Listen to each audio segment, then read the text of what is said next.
আল্লাহর হাবিব বলেন নিসাউন কাসিয়াতুন আরিয়াতুন, এমন কিছু মহিলা বের হবে যারা কাপড় পরার পরেও উলঙ্গ থাকবে।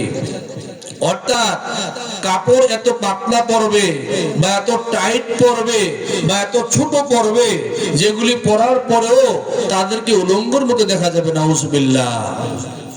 নবীজি বলেন মুমিলাতুন, তারা পরপুরুষের দিকে আকৃষ্ট হবে।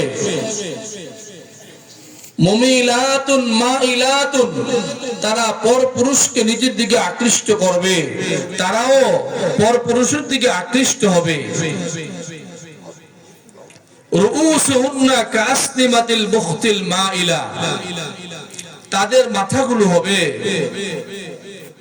বখতি ওটের কুজুর মতো, তাদের মাথাগুলো হেলে দুলে থাকবে, মাথার মধ্যে ওড়না ব্যবহার করবে না, মাথার চুলগুলো ওটের কুজুর মতো হেলে দুলে চলবে। আল্লাহর হাবিব লা ইয়াদখুলুল জান্নাহ, এই নারীগুলো জান্নাতে প্রবেশ করবে না, এই নারীগুলো হবে জাহান্নামী। ওয়ালা ইয়াজিদনা রিহাহা, এবং জান্নাতের ঘ্রাণও পাবে না।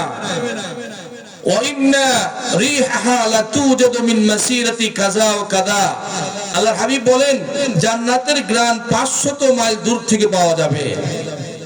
হাদিসের সারমর্ম কি দাঁড়াইলো? যে কিয়ামতের আগে বেপরদা বেড়ে যাবে, বেহায়াপনা বেড়ে যাবে।